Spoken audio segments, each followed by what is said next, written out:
covering more news where you live. This is 5 News This Morning. Breaking news in Washington County this morning. At least one person is killed and a portion of Interstate 540 closed after a deadly accident in Fayetteville. 5 News reporter Allison Woods is live on the scene near the Weddington exit in Fayetteville with the very latest. Allison. The northbound lane here on Interstate 540 near the Weddington Avenue exit is still closed down. They are rerouting traffic to the on-ramp of the Weddington Avenue exit and putting them back onto the on-ramp just right after the bridge. Now, we did see authorities cover up a body, and the Washington County coroner was on scene but has left. Now, the details of what happened here are not being released at this time. We did just talk to state police. They are not releasing what time they'll open back up the interstate, but say that authorities are still investigating the accident. Now, like I said earlier, the northbound lane here on I-540 near the Weddington Avenue exit is closed down. It's been closed since around 2 o'clock this morning. They are rerouting traffic on the on-ramp here to the on-ramp over just the Weddington Avenue Bridge, and we do not know yet when they'll open back up the interstate. Live in Fayetteville, Allison Woods, 5 News. Again, a portion of Interstate 540 near the Weddington exit closed. That's in the northbound lanes if your morning commute takes you that way. We will continue to follow this breaking news right here on 5 News This Morning and, of course, on the web at 5newsonline.com. 6:01 as you're getting your day started. Let's send it over to meteorologist Joe Pennington for a check of the forecast. Joe, good morning. Good morning, guys. The big story this morning will be some of that patchy fog. We saw some of it there in the background of Allison's shot. Visibility's down to a quarter-mile right now in Fayetteville, and some of those low-lying areas certainly seeing some of the fog this morning. Here's what it looks like live now in Fayetteville, looking back toward College. And again, some of those low-lying areas, the fog is pretty thick this morning. Now, it's not going to be widespread heavy fog, but you'll run into it in a couple of different spots on your way into work. I want to show you what it looks like in Rogers right now on Interstate 540. No big fog issues in the Rogers areas. You see the sun popping up. Not too bad out there this morning.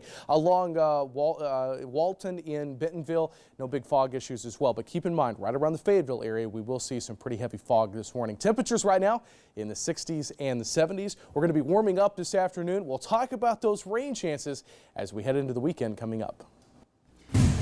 New this morning, a Fort Smith judge will rule on a motion to ban those involved in the Machete murder case from speaking publicly about it. 5 News reporter Katie Corman is live at the Sebastian County Courthouse with the latest. Katie.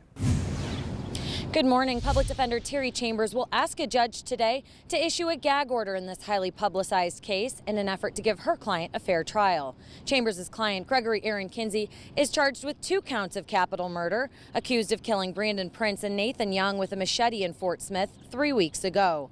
Chambers wants to prevent all parties involved from speaking to anyone outside the case, including the media.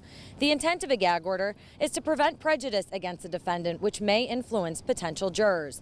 In the documents filed, Chambers writes, an officer with the Fort Smith Police Department has been quoted in the media asserting the defendant is absolutely responsible for the deaths and characterizing the defendant as evil. Following his arrest, Kinsey told police he struck the 2 men with a machete after they confronted him in an alley. He says he had a clear mind at the time of the attack. Live in Fort Smith, Katie Corman, 5 News. Katie, thank you. A judge will decide at 1:30 this afternoon whether or not a gag order is necessary in this case. Stay with 5newsonline.com for the latest in this developing story. 8 Benton County businesses get new liquor permits approved. The Arkansas Alcoholic Beverage Control Division is reviewing 55 applications from Benton County businesses. Yesterday, it made it through 11, approving 8 and rejecting 3. Benton County voters chose last November to allow retail alcohol sales in the county. The ABC will spend the next 2 days going through the remainder of the applications. Fayetteville commuters may see some delays for the rest of the month starting this morning. Construction of a tunnel for the Frisco Trail project under Martin Luther King Jr. Boulevard will reduce from 5 lanes to 2. The Frisco Trail extension is part of the 36-mile Razorback Greenway Trail system, expected to run a continuous trail from southern Fayetteville to northern Bentonville. Workers say they expect to finish the project by September 1st.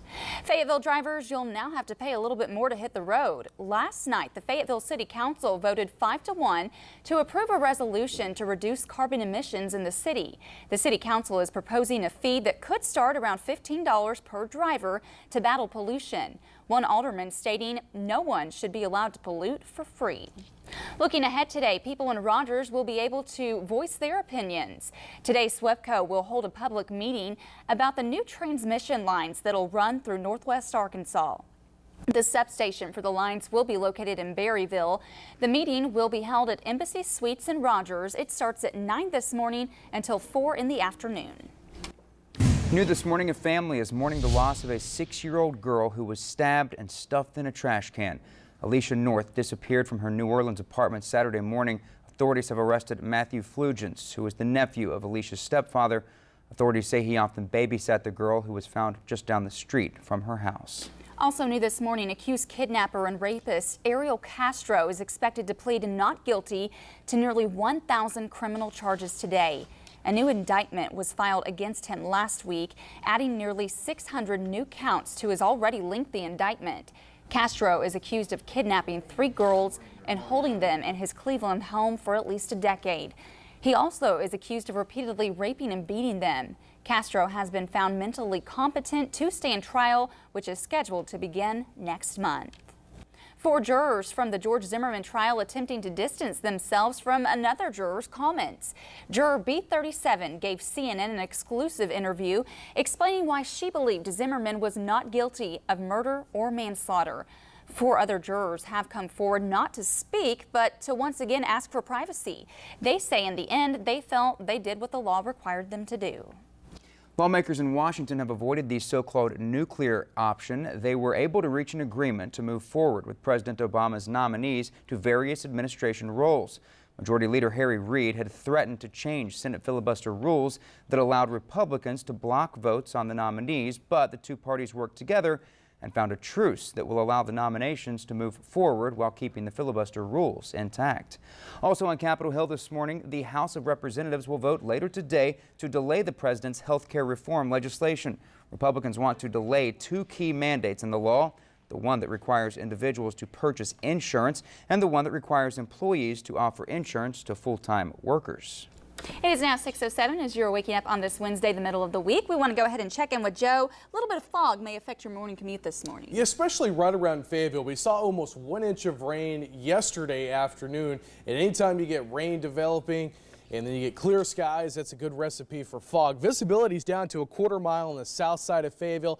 Now, you're not going to run into heavy fog everywhere in northwest Arkansas this morning, but if you're in a low-lying area, the valley locations, it's certainly going to be a good bet that you will see some fog, and it's going to be intermittent on your way into work this morning and for your morning commute. As we drop a little bit further south, no big fog issues in the River Valley or eastern Oklahoma. We'll talk a little bit more about the forecast. We got some big warm-up on the way. We'll talk about that coming up in just a few minutes. I want to bring you a live look at time-saver traffic now.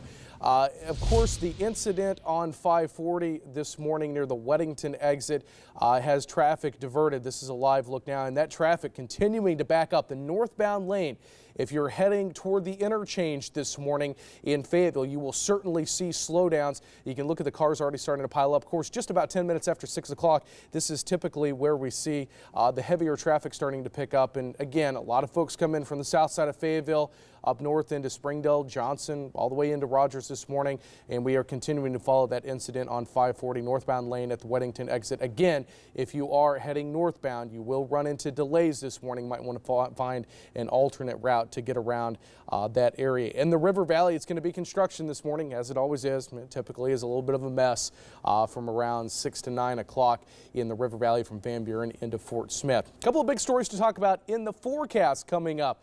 We do have a big warm-up in store, but we also have some rain chances just in time for the weekend. We'll talk about that coming up. Coming up next, we're getting fit the fun way with Zumba. Sounds like a lot of fun. Plus, Chris has your inside look at the SEC Media Days. Stay with us.